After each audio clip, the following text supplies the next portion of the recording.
नमस्कार, मैं Rakesh Sharma your mind opener channel से आज एक विशेष मुद्दे के साथ आपके सामने। मुद्दा है अफगानिस्तान में हो रहे घटनाक्रम का।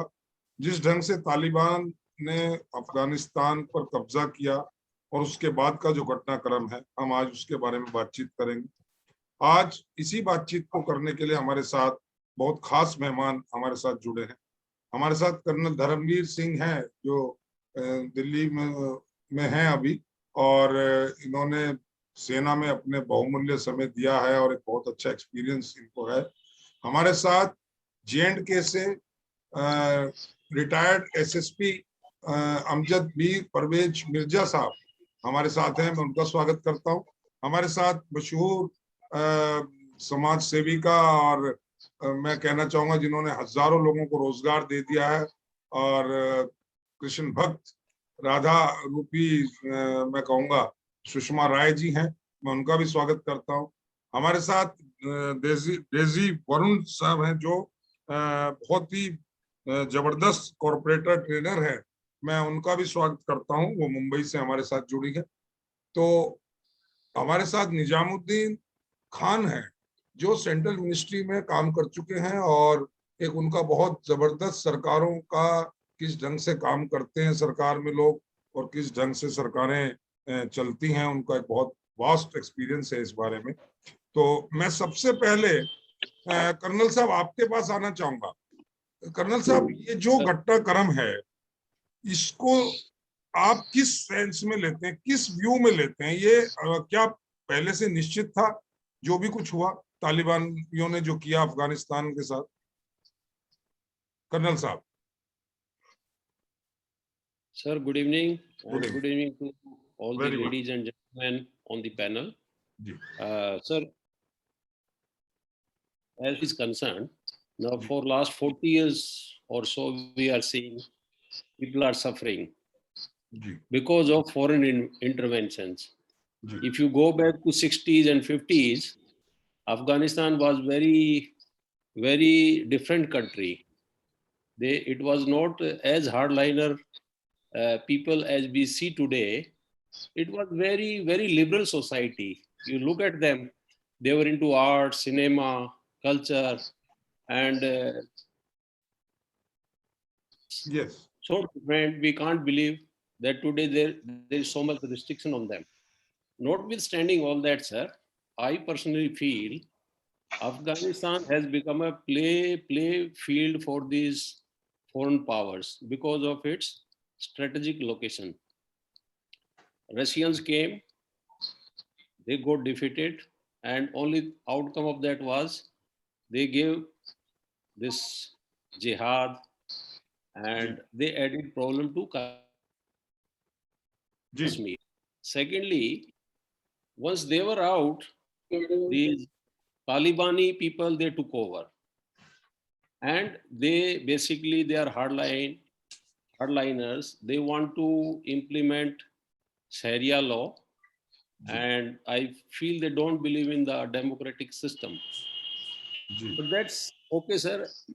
It is their country, and these foreign powers, they should avoid unnecessarily, getting into their scenario. If we see at the present scenario, it is really very, we feel pity, we feel very sorry, and we feel for the people of Afghanistan. Innocent people are suffering, women are suffering, children are suffering. Means this is becomes inhuman.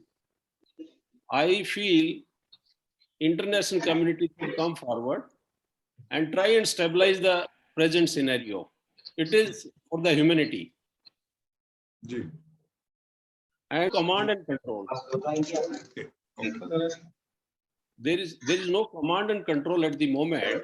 There's nobody who can really, give orders. Thinking at the top looks so different, and what is happening on ground is so different. There seems to be total lack of coordination. So it may take some time. And sorry.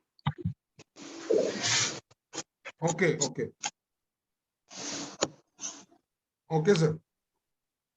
As far as India we have had very good relations with Afghanistan. We had been trying to, invest money there and do some kind of development in terms of dams. We constructed the parliament, the roads. Working was so difficult. It was so risky. But still, we have got good feelings for people of Afghanistan. That country needs assistance from all around to be rebuilt. However, as on date, Pakistan, Russia, Iran, Turkey, if you look at all these countries, it looks like they are all using these people for their own interest. Benefits, own benefit, own interest. They're not bothered what is happening there, how people are suffering. So these powers, sir, as of now, if you look at, Americans have actually failed. They created such a chaotic situation before they left this country. It should have been a very smooth handover. And I was listening to one Afghan army has not given a fight. Basically, they have lost the faith in their leadership. Their leadership had become so corrupt.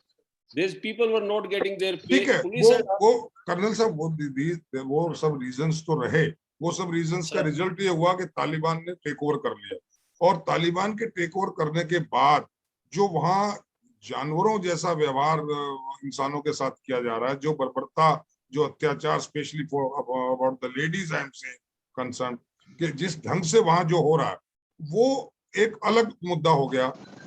क्यों उन्होंने लिया, क्यों उन्होंने उसको वो किया, किस ढंग से वो, that is an history. Now the result is they have take on the Afghanistan. तालिबानी का आज वहां वर्चस्व है।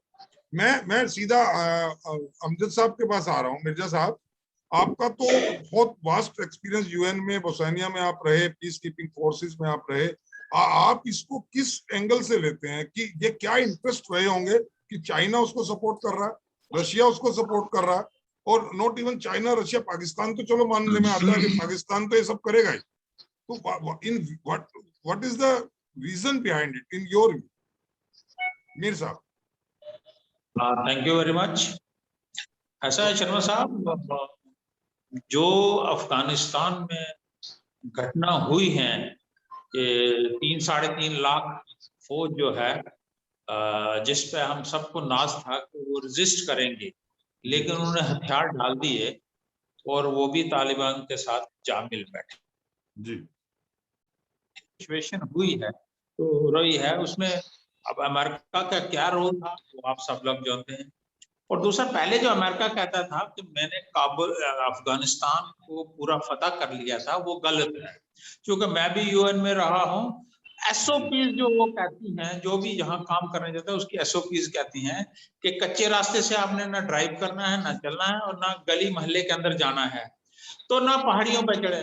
तो अमेरिकन फोर्सेस या अलाइड फोर्सेस कहाँ गई हैं जहां अफगानी जो छुपे हुए थे? वो तो वहीं पे मौजूद थे। 20 साल के बाद वही हाल होना था। जी, मिनरल्स, नेचुरल रिसोर्सेज जो हैं वो अफगानिस्तान के बहुत ज्यादा है, ये सब कंट्रीज को मालूम है। आप अगर देखें तो कई डॉक्यूमेंट्री मूवीज हैं। अब जो जंग है वो बेसिकली इन्हीं चीजों की है। अब तालिबान ने कौन सा रोल अदा करना वो सबने देखा गया, और वी कंडेम्ड इट। तो चूंकि जब तक नेचुरल रिसोर्सेज हैं, हर मुल्क चाहेगा कि उनका हिस्सा हम लूट लें। जी, ये एक इंटरनेशनल सिनेरियो है। सुषमा, मैं आपके पास आ रहा हूँ। ये जो बताया, ये तो एक डिप्लोमेटिक सिस्टम में या उसको इंटरनेशनल एंगल से अमजद साहब ने बताया, कर्नल साहब ने बिल्कुल सही से डिस्क्राइब किया। But now the question is, whatever happening in the Taliban regime or in Afghanistan, why not any Indian organization, whether it is of Hindu organization, whether it is of Christian organization, whether it is of Muslim organization, has not raised any voice against this violence, this cruelty? Why? What was this मानसिकता क्या है इसके पीछे? क्या समझ हमें आता है, क्या संकेत देती है सब चीजें? Thank you ji. श्योर। सबसे पहले तो राकेश जी आपका बहुत बहुत धन्यवाद, और उन सबका धन्यवाद जो इस मंच पे जिन्होंने मुझे स्थान दिया। और जो जैसा कि अभी हमने सुना, अभी हमें अमजद जी ने बताया कि रशिया और चाइना उनको सपोर्ट कर रहा है, पाकिस्तान सपोर्ट कर रहा है। रशिया और चाइना के टारगेट समझ में आते हैं कि वो सपोर्ट क्यों कर रहे हैं। They have a set target that is associated with business और आगे जो भी उन्होंने सोच रखा है। बट पाकिस्तान का कोई एम हमें अभी तक समझ में नहीं आया कि वो क्यों सपोर्ट कर रहा है, क्या वो क्या प्रोवाइड करना चाहता है या उनसे क्या लेना चाहता है। नहीं, पाकिस्तान Let's तो come to हर the उस point. इंसान को सपोर्ट करेगा जो इंडिया के खिलाफ, जो इंडियन Right. कल्चर को, इंडियन की सॉवरेनिटी को खराब करे, वो पाकिस्तान उसका समर्थन कर देगा, वो चाहे कोई भी हो, चाहे वो बाद में पाकिस्तान को उस ही खा मुद्दे जाए। को छोड़ते हैं जो हमारा जी जी जी जी जी जी जी बिल्कुल। लेकिन जो भी हमारा प्रेजेंट जो जो सेंसेशन जो हमारे, मैं एक इंडियन होने के बावजूद एक सेफ कंट्री में हूँ, मेरे पास सारी अमेनिटी, सारी आजादी है, लेकिन मुझे ये स्थिति देखकर डर लग रहा है। मैं 4-5 दिनों से ये सोच रही हूँ कि now every women should have their own weapons, चाहे लाइसेंस हो चाहे ना हो, उसके पास अपने हथियार होने चाहिए। आपने अगर ले लिया है किसी, वो डिप्लोमेटिक बात है कि किसने किसको कैसे अक्वायर किया, लेकिन अक्वायर करने के बाद सबसे पहले आप बच्चों पर और महिलाओं को सुरक्षित करते हैं क्यों उस कंट्री के लिए, लेकिन आप उन्हीं को इस्तेमाल कर रहे हैं। आपने जिहाद, आपने सॉरी, आपने अक्वायर क्यों किया पावर, एक 14 साल 15 साल की बच्ची को रेप करने के लिए, औरतों की एजुकेशन बंद करने के लिए। अभी 2 दिन पहले, कल हमने न्यूज में सुना है कि हम तालिबान ने बोला है कि हम आजादी देंगे काम करने की और एजुकेशन की। क्यों कहा है, इसके पीछे का रीजन क्या है? इसके पीछे का रीजन ये है कि बाकी कंट्रीज जब उन्होंने सत्ता हासिल कर ली, ये सब कुछ अपना दहशतपना जो दिखा दिया, इसके बाद उन्हें सपोर्ट जो बिजनेस करने के लिए या इकोनॉमी को सस्टेन करने के लिए जो पैसा चाहिए, जो साथ चाहिए, जो सपोर्ट चाहिए, वो कहाँ से मिलेगा अगर सारी कंट्रीज नहीं करेंगी? तो उन्होंने एक diplomatic answer, we will do that, but if you will do that, आपको ये स्टेटमेंट देने की जरूरत क्यों पड़ी? आपको ये क्यों कहना पड़ा कि हम इसकी आजादी देंगे? बुरखे की दुकान पे लाइनें क्यों लगी हुई है? बाजार में कोई महिला किसी पुरुष के बगैर नहीं जा सकती, ऐसा नियम क्यों बनाया जा रहा है? कोई भी कानून लागू कीजिए, कोई चाहे शरिया हो, चाहे डेमोक्रेसी हो, चाहे कुछ भी लेकर आइए, लेकिन एक बात याद रखनी चाहिए कि अगर तुम इंसान हो, तुम्हारे पास लड़ने का अधिकार है, बंदूक चलाने का अधिकार है, तो एक स्त्री भी एक इंसान है, उसको अपनी सुरक्षा का अधिकार है। आप उससे उसकी आजादी छीन रहे हो, कपड़े छीन रहे हो, एजुकेशन छीन रहे हो, उससे उसका वो इंसान तो है ही नहीं, उनको इंसान कहना, शरीर इंसानियत को गाली देना। आपने इकोनॉमी की बात की, हमारे साथ लकीली बहुत मशहूर इकोनॉमिस्ट डॉक्टर प्रदीप केसरी जी जुड़ गए हैं, जो बहुत माने जाने वाले इकोनॉमिस्ट हैं, और हमारे साथ सुप्रीम कोर्ट की मशहूर लॉयर मानवी शर्मा जी भी जुड़ गई हैं। मैं प्रदीप जी आपके पास आ रहा हूँ। सुषमा जी ने एक मुद्दा उठाया कि इकोनॉमिकल जो एंगल था, उसके पीछे एक इकोनॉमिकल एंगल का बहुत बड़ा हाथ है ये सब जो हो रहा है। आपका क्या कहना है इसमें? इकोनॉमी इंडिया की कैसे इफेक्ट हो रही है या उनको क्या बेनिफिट्स हो रहे हैं? देखिए, इंडियन इकोनॉमी का इधर जो जब से मोदी जी आए हैं, खास तौर से इन्होंने काफी इन्वेस्टमेंट वहां पर किया है। यहाँ की कंपनियों ने भी काफी इन्वेस्टमेंट किया, यहाँ तक कि वहाँ का पार्लियामेंट शायद आप सब लोग जानते हैं कि वो इंडिया ने ही बनाया है इसे। जी। तो और इंडिया जो है अभी तक ये सोच रहा था कि एक हमारा एक दोस्त वहां पर तैयार हो रहा है, तो उसकी वजह से हम इसके ऊपर, पाकिस्तान के ऊपर भी थोड़ा सा एक निगाह रख पाएंगे, और जो टेररिस्ट एक्टिविटीज पाकिस्तान के बॉर्डर से और अफगानिस्तान हम जो है उसको रोक पाएंगे। लेकिन इस तरह का जो इन्वेस्टमेंट हमारा हुआ, वो जो है अब जो है ये दिखता है कि कैसे उसको सुरक्षित रखा जाए। एक तो एक बहुत बड़ा जो इन्वेस्टमेंट है, करीब 3 बिलियन का इन्वेस्टमेंट है वहां पर, और उसके अलावा जो हमारे ट्रेड है, जो एक्सपोर्ट और इंपोर्ट भी होता है, इंपोर्ट तो वहां से ज्यादातर ड्राई फ्रूट्स का होता है, लेकिन एक्सपोर्ट भी कई तरह के वहां पर होते हैं।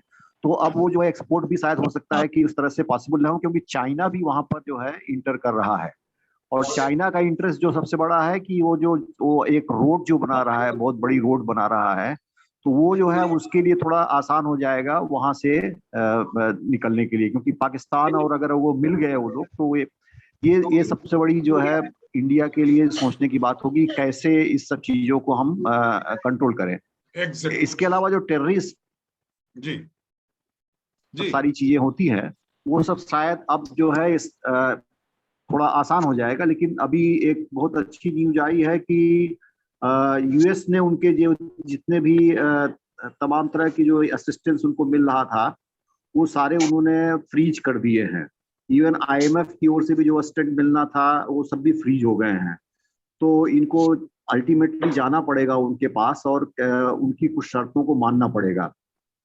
इंडिया के लिए सबसे बड़ी चुनौती इस सब समय उसको रिप्लेस करने के रशिया एंड चाइना का इंटरेस्ट है। देखिए वहां पर क्या है कि वहां दो तरह के लोग हैं जो अफगानी हैं। अफगानियों में एक जो बहुत बड़ा हिस्सा ऐसा भी है जो कि लिबरल और उस तरह की चीजों को मानता है और वो रशिया के इन्फ्लुएंस में रहा है, क्योंकि रशिया पहले वहां पर शासन कर चुका है काफी दिन तक। शासन का मतलब कि इनडायरेक्टली शासन किया है, उसकी फौजें रही हैं। और उसके बाद जो है अमेरिका का अमेरिका जो है फिर बाद में आया है। अमेरिका ने ही एक तरीके से ये इस तरह के एक तरफ तो मॉडर्निटी को उसने फैलाया अमेरिका ने, लेकिन दूसरी तरफ उसने इस तरह के तत्वों को भी उभारा था। मतलब जो तालिबानी तत्व तो ये या उससे मुकाबला करने के लिए उन्होंने उनको पहले शुरू में काफी कुछ सपोर्ट दिया था। अब इस समय तो अमेरिका ही सुपर पावर के रूप में है। तो लेकिन रशिया का जो वहां पर जो फॉलोइंग है, जो इस तरह काफी लोग ऐसे हैं जो रशिया को, तो वो थोड़े से लिबरल और डेमोक्रेटिक वैल्यूज और जो है लेफ्ट वैल्यूज को मानने वाले लोग हैं। तो एक वो लोग जो है जरूर कुछ करेंगे। और रशिया के देखिए बॉर्डर्स जो है हमारा बॉर्डर कम से कम उनसे इसका डायरेक्टली नहीं लिंक्ड है, लेकिन उनका बॉर्डर नेचुरली उज्बेकिस्तान है, जो रशिया का एक्चुअली नहीं, बट रशिया तो हाँ पूरा जो यूएसएसआर का पुराना यूएसएसआर था तो उसके बॉर्डर्स वहां से लगते हैं बहुत बड़ा। पाकिस्तान का बॉर्डर भी लगता है। एक संभावना जरूर है कि हम पाकिस्तान और अफगानिस्तान के बीच में वो ऐसे संबंध, खैर बड़ा मुश्किल होगा क्योंकि वहां भी जो पश्तून पॉपुलेशन है पाकिस्तान की, बहुत बड़ी पश्तून पॉपुलेशन है, वो अफगानी का पॉपुलेशन है, ठीक है। और जो है वहां पर भी इंडिपेंडेंस का बराबर जो है आंदोलन चलता रहा है, बलूचियों का भी चलता रहा है और उनका भी चलता रहा है। ओके, नहीं तो मैं जो है उनको भी एक तरीके का डर तो रहेगा, बिल्कुल डर रहेगा, ऐसा नहीं है कि नहीं होगा। मैं कैसे जी आता हूँ आपके पास, मैं आता हूँ मानवी आप इंडिया में उसका जो इफेक्ट है, स्पेशली जिस तरह से वहां लेडीज के साथ बर्बरता हो रही है, आप उसको किस एंगल में देखती हैं? ये क्या इसको किस चीज का सिंबल है? ये क्या सिग्निफिकेंसी है इसकी? क्या ये शो कर रहा है? किस चीज के डायरेक्शंस आपको दे रहा है? क्या इंट्यूशंस हो रही है आप? आवाज आ रही है? जी जी। पहले तो सबसे बड़ी बात की काफी दुखद स्थिति है, चाहे महिलाएं किसी देश की हो, किसी धर्म की हो, बच्चियां किसी भी देश की, किसी भी धर्म की हो, उनकी सुरक्षा बहुत महत्वपूर्ण मुद्दा है जी। देखकर यहाँ के किसी भी समुदाय के लोगों, हिंदू मुस्लिम सिख ईसाई, कोई भी खुश नहीं है, सिवाय उन मूर्ख लोगों के जो ये कहते हैं कि इस्लाम को बदनाम करने के लिए ये वीडियोस आ रहे हैं सामने, सिवाय उन मूर्ख लोगों के जो ये कहते हैं कि ये आरएसएस की औरतें हैं जिनको मास्क पहनाकर इंटरव्यू पे बैठा दिया गया है, सिवाय उन मूर्ख लोगों के जो ये कहते हैं कि ये गोदी मीडिया के बिठाए हुए लोग हैं जो इंटरव्यू के लिए आ गए हैं और नकाब और बुर्का उनको पहना दिया गया है। तो ये उन बीमार, बाकी हर समुदाय इस बर्बरता का खंडन कर रहा है, पुरजोर खंडन कर रहा है, तो कोई भी इसको अप्रिशिएट नहीं कर रहा। और दुख की बात यह है कि खुद मुसलमान लोग इस आतंकवाद का शिकार है, जो ये कहते हैं कि भाई मुस्लिम आतंकवादी हैं, ठीक है मुस्लिम आतंकवादी है, लेकिन वो मूर्ख आज अपने ही भाइयों को मार रहे हैं। तो वो ये नहीं कह सकते कि जो आतंकवादी हो केवल हिंदुओं को मारता है कि केवल क्रिश्चियनों को मारता है। जो आतंकवादी है उसका कोई धर्म नहीं है, वो अपने ही मुसलमान कर रहा है, अपने ही बच्चियों को मार रहा है। तो अब आप देख सकते हैं कि आतंकवाद कहाँ से निकल रहा है। तो ये अभी भी चेतावनी है उन सेक्युलर लोगों के लिए, सेक्युलर भी नहीं, सेक्युलर, जिनका दिमाग खराब है, जिनके मानसिकता पे कह सकते हैं ना कीड़े पड़े हुए हैं। तो उन मानसिकता के लोगों के लिए एक ये उदाहरण है कि भैया अगर शरिया लॉ हिंदुस्तान में आ जाएगा तब भाग के कहाँ जाओगे। अभी तो भाग के अफगानिस्तान से हिंदुस्तान में आ गए हो, तो क्या अफगानिस्तान से पाकिस्तान जाओगे शरण लेने? है दम? और जो ये कहते हैं हो रहा है ये झूठा है, तो मेरा उनसे निवेदन है कि वो अपने परिवार के साथ जाएं। छुट्टी मैं स्पॉन्सर करूंगी, आपके चैनल के माध्यम से कह रही हूँ, उस परिवार की छुट्टी मैं स्पॉन्सर करूंगी जो अफगानिस्तान अपने बीवी बच्चों को इस माहौल में आज की डेट में लेकर जाएगा। और जब वो सुरक्षित वहां से आएगा तो मैं उसको माला पहनाकर उसका तहे दिल से स्वागत करके उसकी बीवी को मिठाई खिलाकर पूछूंगी कि कितने पतियों के साथ सोकर आ रही है। ठीक है, आपका अंदर आक्रोश है। निजाम सर, आपने सुना जी। मैं सीधा एक सवाल करना चाह रहा हूँ कि क्या भारत का, आप जिस कम्युनिटी से, मुस्लिम कम्युनिटी से आप बिलोंग करते हैं, विद ऑल रेस्पेक्ट, मैं ये जानना चाहता हूँ, एक बात को लेकर मेरे मन में बड़ा द्वंद है कि क्यों मुस्लिम संगठन इसके विरोध में नहीं आ रहे? क्यों किसी ने इस शरीयत कानून का, जो शरीयत लॉ को फोर्सेबली जो इम्प्लीमेंटेशन किया जा रहा तालिबानियों की तरह, तो क्यों इसका विरोध हिंदुस्तानी मुसलमान नहीं कर रहा है? क्या उसको डर नहीं लगता कि पाकिस्तान के दरवाजे से होके ये लॉ हमारे ऊपर भी थोपा जाएगा? या तो मुसलमान लोग इस शरीयत लॉ का कहीं ना कहीं सपोर्ट कर रहे हैं, या इतना खौफ खा रहे हैं कि एक कौम ने जो कर दिया उस कौम के हम साथ हैं और जो कौम करे वो सही है। आपका क्या कहना है? नहीं नहीं नहीं नहीं, आप गलत सोच रहे हैं। और अभी जिस महिला ने ये बात कही वो बहुत जो है गलत ढंग से उन्होंने उसको इंटरप्रेट किया। इस तरह से बोलना नहीं चाहिए कि जो लेकर के जाए अपने फैमिली को और अफगानिस्तान से लौट के आए, कितने मर्दों के साथ सो के आए, ये बोलने का कोई तरीका नहीं है इस चैनल पर। जिस तरह से वो बात कर रही है ये बहुत गलत बात है। किसी भी बात को आप अपने तर्क के ढंग से रखिए ना, आप उसको इस तरह से गंदा बना रही हैं। आप भी एक महिला हैं, सबसे पहले आप मेरी बहन हैं, नहीं, आप इस तरह से नहीं बोलना चाहिए। उन्होंने ये कहा निजाम सर कि जो बीमार मानसिकता वाले तो हम सबको मालूम है कि क्या होता है। बीमार मानसिकता, तो जो अपने घर की इज्जत लेके वहां जाने को तैयार होगा तो उसके साथ यही बर्बरता हो रही है ना। आप तो सुन नहीं पा रहे हैं, वहां महिलाएं झेल रही हैं। आप तो सुन के आपके कानों से धुआं निकल गया। उनसे पूछिए जो झेल रहे हैं। आता हूँ मानवीय, आपके पास आता हूँ। हाँ निजाम सर, देखिए मानवीय जी, जो भी मानवीय जी कह रही हैं, मैं उसकी पुरजोर जो है मुखालफत करता हूँ। और मैं तालिबान का समर्थक नहीं, तालिबान का मैं घोर विरोधी हूँ। पहले तालिबानियों को जानना चाहिए जी। ट्राइबल पहले पढ़िए तालिबानी का इतिहास क्या है। ये ट्राइबल लोग हैं, इनकी क्या सोच है। आज जिस तरह से अफगानिस्तान में जिस तरह से लोग स्वतंत्र होकर रहते थे, आपको मैं बताता हूँ कि सारा करीमी जो है एक बहुत बड़ी आर्टिस्ट है, बहुत बड़ी निर्देशक है, डायरेक्टर है। उनका अपना कहना है कि वहाँ जिस तरह से जो है लोग थिएटर देखते थे, सिनेमा देखते थे, कॉफे में जाते थे, लड़कियां पढ़ती थी। 3 करोड़ 80 लाख की आबादी का ये मुल्क है, 43% वहाँ साक्षरता है। आप सोचिए कि जो भी लोग जो है अमेरिका हो चाहे चाइना अगर सपोर्ट कर रहा है, पाकिस्तान, सबको अपना मार्केटिंग करना है, सब अपने बिजनेस के लिए उसको सपोर्ट कर रहे हैं तालिबान को। कि कल देख रहे हैं कि कल वो हुकूमत में आ रहा है, हमारा मार्केटिंग वहां होगा, हमारी इकोनॉमी वहां से हम वहां माल बेचेंगे। आज कल तक जो आप क्या समझते हैं अमेरिका भी आंतरिक रूप से जो है तालिबानियों से मिला हुआ है। आप देखेंगे, मेरी बात आज लोगों को पचेगी नहीं, लेकिन कुछ दिनों के बाद लोगों को पता चला है कि अमेरिका भी जो है तालिबानियों से मिला हुआ है। उनके कई एक डिवाइस जो हैं, उनके तालिबानी के हाथ में उनके यूएस की कई बायोमेट्रिक डिवाइस जो हाथ लग गई है, जिसमें बहुत सारा चीज है। ठीक है, मैं इसका विरोध करता हूं कि 14 साल से 38 साल की औरतों के साथ बलात्कार हो रहा है, उनको पकड़ के लाकर उनके जबरन शादी कराई जा रही है। ये सारे चीज जो हम इसकी मुखालफत करते हैं। मैं वो राणा जैसा आदमी जो अपने आप के बहुत बड़े जन कवि कहते थे, उन्होंने भी जो है तालिबान का समर्थन कर दिया। बड़ी शर्म की बात है ऐसे मुसलमानों पर जो तालिबान को समर्थन कर रहे हैं अफगानिस्तान में। मैं इसके बहुत विरोध करता हूँ, मैं बहुत भर्त्सना करता हूँ। मेरा सवाल निजाम सर ये है कि संगठन इसके विरोध में क्यों नहीं आ रहा है सामने कोई भी? नहीं, देखिए मुस्लिम संगठन, मैं देखिए, सीधा सवाल कर रहा हूँ। नहीं, मुस्लिम संगठन अगर कोई नहीं आ रहा है तो वो मैं आपको नहीं बता सकता हूं कि, लेकिन संगठन को आना, गुरुओं को भी इसके खिलाफ आना चाहिए ना। अगर वो नहीं आ रहे हैं तो उनकी अपनी मानसिकता है, उनकी अपनी जो है संकीर्ण मानसिकता है, वो संकीर्ण मानसिकता के शिकार हैं।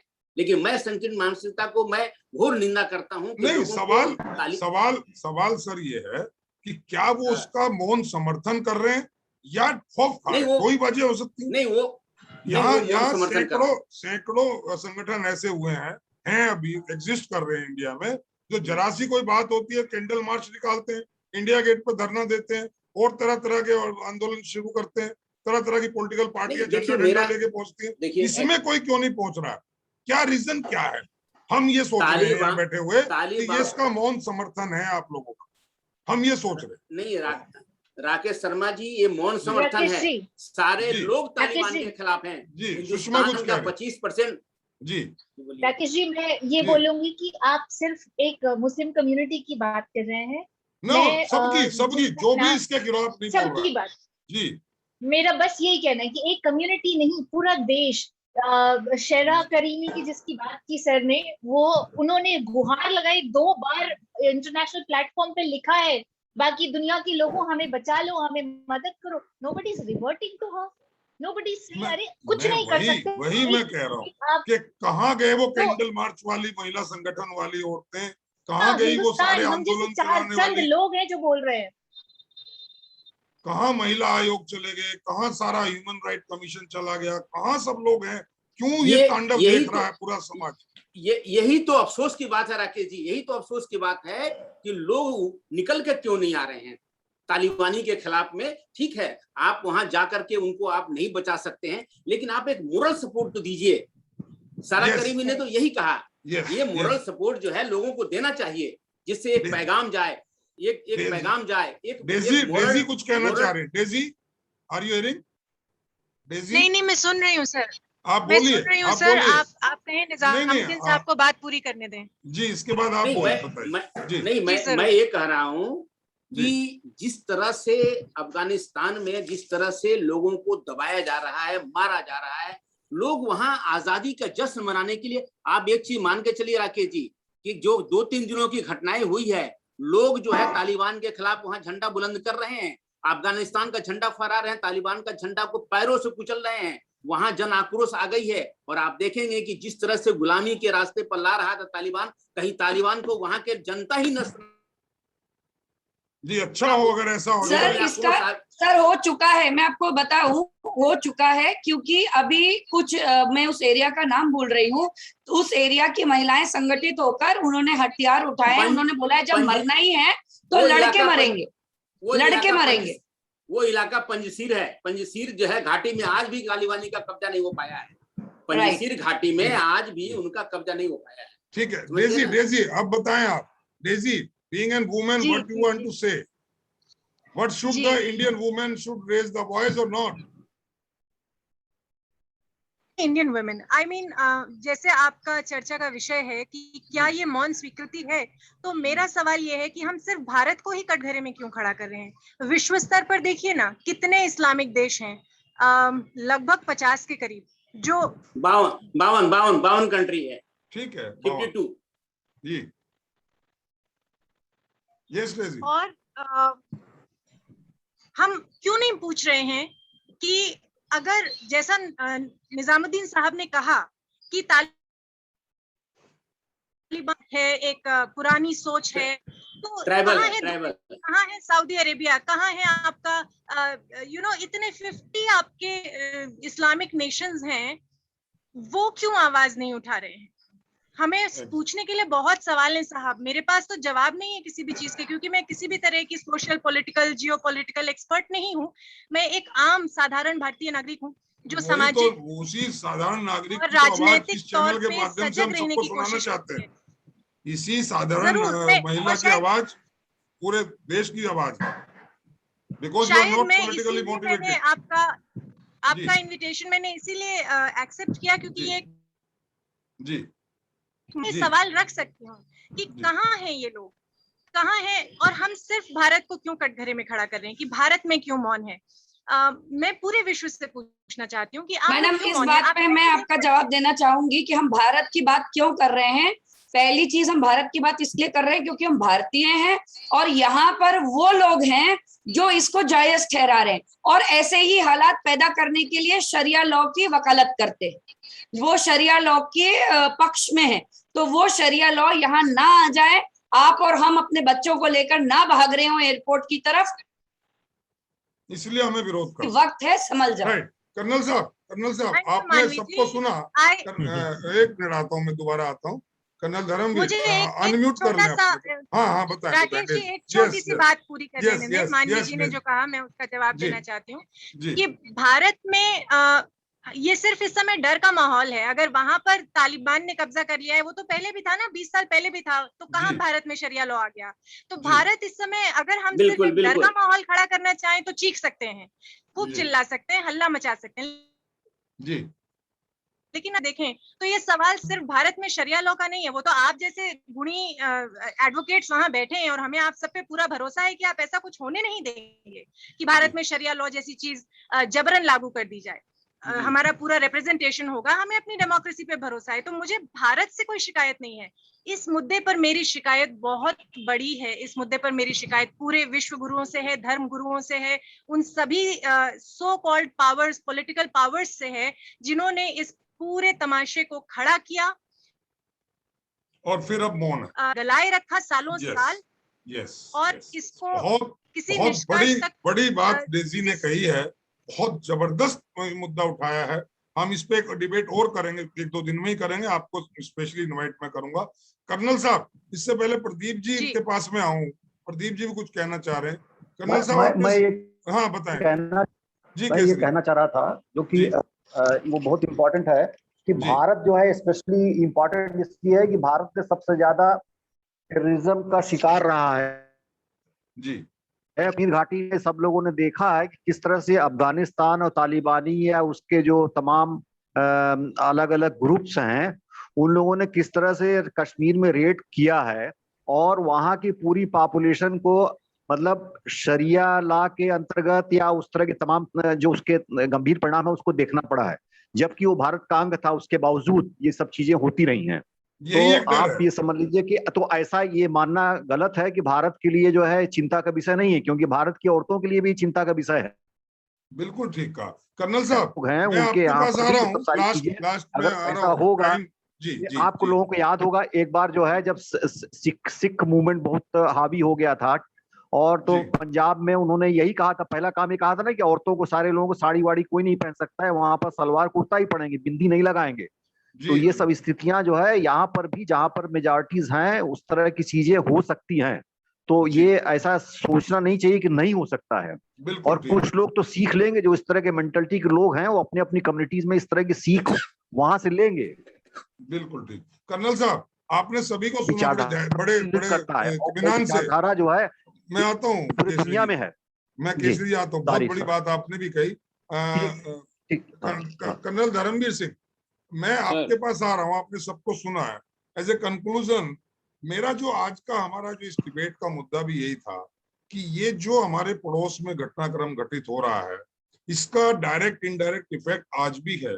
हमें अफगानिस्तान में रहने वाले तालिबानियों से उतना डर नहीं है, लेकिन हमें सबसे ज्यादा डर जो आज किसी से है वो उस तालिबानी सोच में रहने वाले अपने दाजू बाजू के पड़ोसी से है।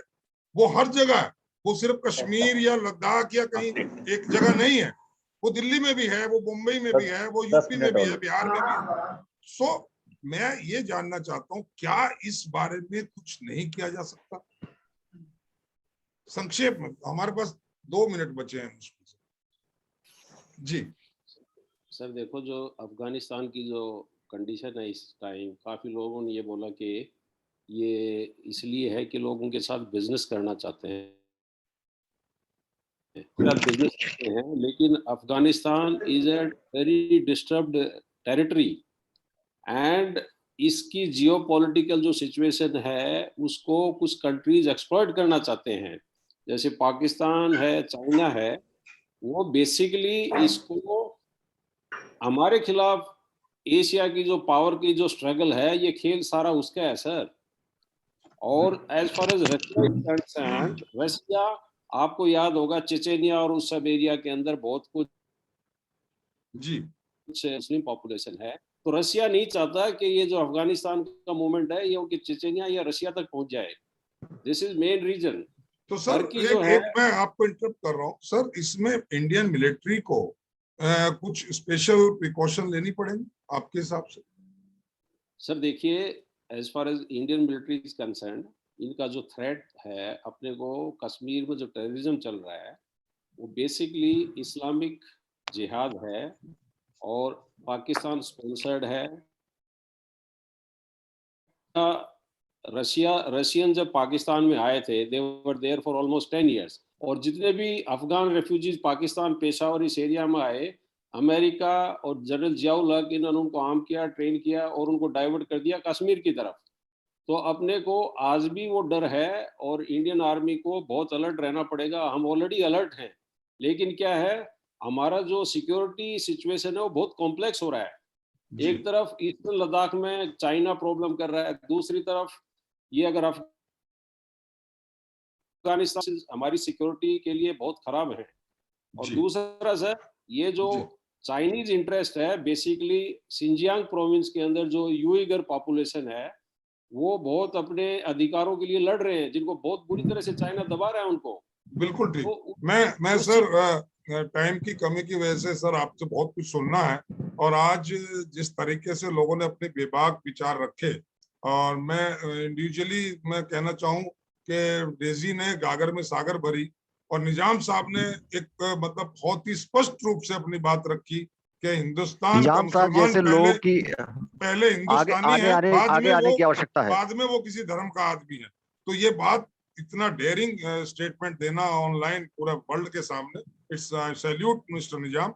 एंड मानवी ने जो आक्रोश जो था भारतीय महिला का वो सामने रखा, और सुषमा जी तो डिप्लोमेटिक हैं और बहुत बात को अपने पॉलिश वे में कहती हैं, जानी जाती है इस बात के लिए। बहुत अच्छे से आपने भी रखा, और इकोनॉमी के तौर पे आपने केसरी जी बहुत अच्छी बात कही कि everybody wants to establish this business, every country want this thing, that's why they are interesting. तो आज का ये डिबेट मैं समझता हूँ बहुत सार्थक रहा। कर्नल साहब को बहुत सुनने का मन है, लेकिन हमारे पास समय की थोड़ी सी दिक्कत है, और मैं इन्हीं शब्दों के साथ बोलना चाहूंगा। जी 10 सेकंड जी। मैं एक चीज बोलना चाहूंगा, आज की तारीख में ह्यूमैनिटेरियन ग्राउंड्स पर इंसानियत के नाते हम सब लोगों को अफगानिस्तान की जो सिचुएशन है ये बहुत केओटिक सिचुएशन है। हो सकता है 2-4 दिन 10 दिन बाद थोड़ी सी ठीक हो जाए, लेकिन हम सब लोगों को उनको सपोर्ट करना चाहिए। हम जो morally we should support, yes बिल्कुल। सभी पैनलिस्ट इस बात को, आपकी बात का समर्थन करते हैं। बहुत अच्छी बात आपने कही। विल रिगार्ड दिस, मैं कहूंगा कि